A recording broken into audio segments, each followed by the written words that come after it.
दोस्तों, हमारी इस दुनिया में हजारों रिलीजन्स मौजूद हैं और उन्हीं में से एक है बुद्धिज्म यानी बौद्ध धर्म, जो क्रिश्चियनिटी, इस्लाम और हिंदू धर्म के बाद दुनिया का चौथा सबसे बड़ा धर्म माना जाता है। दरअसल बौद्ध धर्म दुनिया के सबसे पुराने धर्मों में से एक है, जो आज से करीब 2500 साल पहले गौतम बुद्ध के द्वारा भारत में शुरू किया गया था और आज दुनिया की 7% से ज्यादा आबादी यानी करीब 54 करोड़ लोग इस धर्म को फॉलो करते हैं।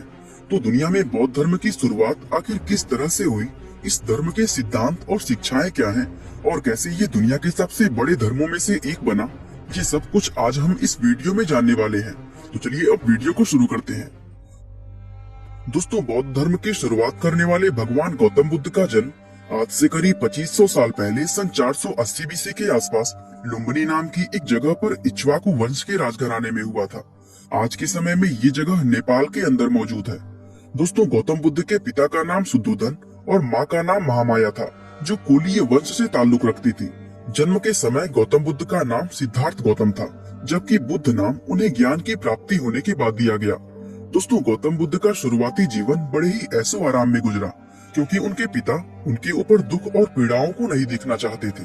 दरअसल जन्म के समय गौतम बुद्ध के बारे में ये भविष्यवाणी की गई थी कि वे आगे चलकर अपने पिता की राजगद्दी व राजपाट नहीं संभालेंगे, बल्कि इसकी जगह वे लोगों को धर्म का मार्ग दिखाने का काम करेंगे। और ये भविष्यवाणी सुनने के बाद राजा शुद्धोधन काफी चिंतित हो गए थे। इसलिए उन्होंने ये फैसला लिया कि वे सिद्धार्थ को एक ऐसा जीवन देंगे जो पूरी तरह खुशियों से भरा होगा और जहाँ संसार के दुख व पीड़ाएं उन्हें छू भी नहीं पाएंगी। यही वजह थी कि गौतम बुद्ध ने अपना शुरुआती जीवन आलीशान महलों में रहकर बिताया, जहाँ उनकी हर एक इच्छा पूरी की जाती थी। यहाँ तक कि राजा शुद्धोधन ने सिद्धार्थ की सेवा में लगे बूढ़े, बीमार व बदसूरत दिखने वाले नौकरों को महल से निकाल दिया था और उनकी जगह जवान व सुंदर नौकर ही गौतम बुद्ध की सेवा में लगाए जाते थे। उनकी सेवा में लगा कोई भी नौकर उनसे जीवन के दुखों के बारे में कभी कोई बात नहीं करता था, जिसके चलते गौतम बुद्ध को कभी ये पता ही नहीं चल सका कि इंसान के जीवन में दुख जैसी कोई चीज भी होती है, बल्कि उन्हें तो लगता था कि दुनिया में खुशियों के अलावा और कुछ नहीं होता। यहाँ तक कि दोस्तों, उनकी पसंद की एक सुंदर लड़की से उनकी शादी भी करवा दी गई थी। लेकिन इतना सब कुछ होने के बावजूद भी गौतम बुद्ध को अपनी लाइफ से कभी संतुष्टि नहीं हुई। उन्होंने अपने जिंदगी के 29 साल इसी तरह महल में रहकर ऐशो आराम के साथ बिताए। लेकिन 29 साल की उम्र में जब वो पहली बार अपने महल से बाहर निकले, तो जिंदगी की हकीकत को देखकर वो पूरी तरह हैरान रह गए। दरअसल बाहर निकलकर उन्होंने पहली बार बूढ़े, बीमार, दुखी और मरे हुए व्यक्ति को देखा और जब उन्हें पता चला कि ये सारे दुख दुनिया के हर एक इंसान को झेलने पड़ते हैं, तो उन्हें जिंदगी की असली सच्चाई का एहसास हुआ, जिसे जानने के बाद वे खुद भी पूरी तरह दुखी हो गए। इसी तरह एक बार जब वे अपने महल से बाहर घूमने के लिए निकले, तो उन्होंने एक सन्यासी व्यक्ति को देखा, जो उन्हें दुनिया के बाकी लोगों से कहीं ज्यादा खुश और समझदार लगा। उसको देखते ही गौतम बुद्ध ने ये तय कर लिया कि वे भी अपना राजपाट और लग्जरियस लाइफ को त्याग कर अपना बाकी का जीवन उस मॉन्क की तरह ही बिताएंगे, ताकि वे इंसान के जीवन से जुड़ी कठिनाइयों और दुखों का जवाब खोज सकें। इसके बाद उन्होंने अपनी जिंदगी के 6 साल इसी खोज में एक सन्यासी रहकर बिताए। वे जंगलों में पेड़ पौधों की पत्तियां व फल खाकर गुजारा करते और अपना सारा समय ध्यान करते हुए बिता देते। दोस्तों, अक्सर वो मेडिटेशन करते हुए इस गहराई तक चले जाते कि उन्हें कई कई दिन तक खाने पीने का भी होश नहीं रहता था और इस कठोर तपस्या की वजह से ही उनका शरीर किसी कंकाल के जैसा नजर आने लगा था। दोस्तों, एक दिन वो पीपल के पेड़ के नीचे बैठकर इसी तरह ध्यान कर रहे थे कि तभी उन्हें सच्चे ज्ञान का एहसास हुआ। उन्हें समझ आ गया कि इंसान अगर अपनी इच्छाओं को खत्म कर दे, तो उसे सभी तरह के कष्टों व दुखों से छुटकारा मिल जाएगा। साथ ही उन्हें एहसास हुआ कि दुनिया में सब कुछ समय के साथ लगातार बदलता रहता है और इंसानों के पास उन चेंजेस को स्वीकार करने के अलावा और कोई भी रास्ता नहीं होता। ये विचार आते ही उनके मन से मौत का डर पूरी तरह समाप्त हो गया।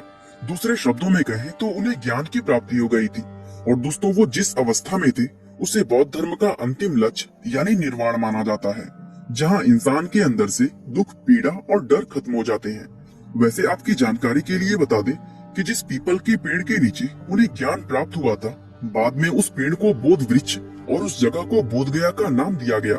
साथ ही ज्ञान प्राप्त होने के बाद वे सिद्धार्थ गौतम की जगह गौतम बुद्ध कहलाए जाने लगे। अब चूंकि गौतम बुद्ध चाहते थे कि दुनिया के दूसरे लोग भी उनकी तरह निर्वाण प्राप्त करके अपने दुखों से मुक्ति पाले, इसलिए उन्होंने 4 ऐसे नियम बनाए जिन्हें फॉलो करके दुनिया का कोई भी इंसान निर्वाण प्राप्त कर सकता है। इन नियमों को 4 नोबल ट्रूथ यानी 4 आर्य सत्य कहते हैं, और इन्हीं 4 नियमों पर पूरा बौद्ध धर्म आधारित है। तो चलिए अब जानते हैं बौद्ध धर्म के इन 4 नोबल ट्रुथ्स के बारे में।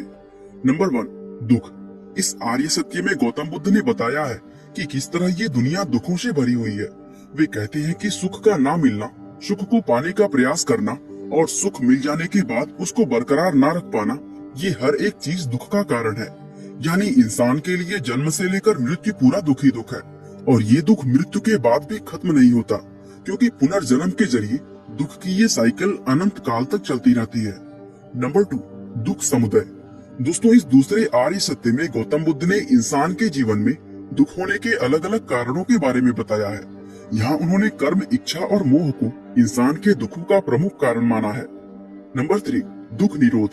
दोस्तों, इस तीसरे आर्य सत्य में गौतम बुद्ध ने बताया है कि इंसान के दुखों का अंत संभव है, क्योंकि दुनिया में मिलने वाले दुखों का कारण इंसान खुद ही होता है। इसलिए इंसान अगर चाहे तो वो भी गौतम बुद्ध की तरह अपने इन दुखों को हमेशा के लिए खत्म कर सकता है। नंबर 4, दुख निरोध मार्ग। दोस्तों, गौतम बुद्ध ने इस चौथे और आखिरी आर्य सत्य में एक ऐसे रास्ते को बताया है जिस पर चलकर कोई भी व्यक्ति अपने दुखों से हमेशा के लिए छुटकारा पा सकता है। उनके द्वारा बताए गए इस रास्ते को द नोबल 8-फोल्ड पाथ या कहें अष्टांगिक मार्ग का नाम दिया गया है। इस मार्ग में 8 अलग अलग सीढ़ियां हैं जिन पर चलकर दुखों से मुक्ति प्राप्ति की जा सकती है। और दोस्तों, ये अष्टांगिक मार्ग कुछ इस प्रकार है। चारों आर्य सत्य में पूरी तरह विश्वास करना, अपने मानसिक और नैतिक विकास का संकल्प लेना, निगेटिव और नुकसान पहुंचाने वाली बातें और झूठ ना बोलना, कोई भी ऐसा कर्म ना करना जिससे किसी को नुकसान पहुंचे, दूसरों को नुकसान पहुंचाने वाला व्यापार ना करना, खुद को सुधारने की कोशिश करना, वर्तमान के हर एक पल में पूरी तरह सचेत रहना और एक समय में सिर्फ एक ही चीज पर ध्यान लगाना। दोस्तों, गौतम बुद्ध कहते हैं कि अगर कोई व्यक्ति सही ढंग से उनके बताए इस अष्टांगिक मार्ग पर चले तो वो भी उन्हीं की तरह अपने सभी दुखों से हमेशा के लिए निजात पा सकता है।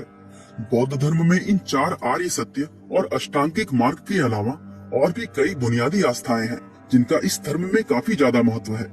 दोस्तों, गौतम बुद्ध निर्वाण हासिल करने के बाद 45 साल तक जीवित रहे थे, और ये 45 साल उन्होंने भारतीय उपमहाद्वीप में इधर उधर घूमकर अपनी शिक्षाएं दी है। समय के साथ धीरे धीरे लोग उनके फॉलोअर्स बनते गए और इस तरह दुनिया में बौद्ध धर्म की शुरुआत हो गई। सन 400 BC में जब गौतम बुद्ध का देहांत हो गया तो उनके फॉलोअर्स ने बौद्ध धर्म को दुनिया के अलग अलग हिस्सों में फैलाना शुरू कर दिया, और देखते ही देखते ये धर्म पूरे एशिया में फैल गया। खासतौर से ईस्ट और साउथ ईस्ट एशिया के अंदर बौद्ध धर्म ने अपनी सबसे मजबूत पकड़ बनाई है। दोस्तों, बौद्ध धर्म एक ऐसा धर्म है जिसे अलग अलग लोग अपनी अलग अलग परिस्थितियों के अनुसार अपने खुद के हिसाब से फॉलो कर सकते हैं। यही वजह है कि आज दुनिया में हमें अलग अलग जगहों पर कई अलग अलग तरह के बौद्ध धर्म देखने को मिलते हैं, लेकिन उन सभी को इस धर्म की 2 मुख्य शाखाएं थेरवाद और महायान में बांटा जाता है। दोस्तों, थेरवाद बौद्ध धर्म की सबसे पुरानी शाखा है, जिसमें पाली भाषा में लिखे हुए प्राचीन धार्मिक ग्रंथों का पालन होता है। इस बौद्ध धर्म के फॉलोअर्स महात्मा बुद्ध को देवता नहीं बल्कि एक महापुरुष मानते हैं। यहाँ तक कि इनके धार्मिक समारोहों में बौद्ध पूजा भी नहीं होती है। थेरवाद मुख्य रूप से श्रीलंका, बर्मा, कंबोडिया, वियतनाम और लाओस जैसे देशों में फॉलो किया जाता है। वहीं महायान बौद्ध धर्म की अगर बात करें तो इसके फॉलोअर्स मानते हैं कि दुनिया के ज्यादातर लोगों के लिए निर्वाण मार्ग को अकेले प्राप्त करना संभव नहीं है और उन्हें इस कार्य में सहायता की जरूरत होती है। महायान शाखा में प्रेरणा और सहायता के लिए बोधिसत्वों को माना जाता है, और बोधिसत्व वे लोग होते हैं जो निर्वाण पा चुके होते हैं।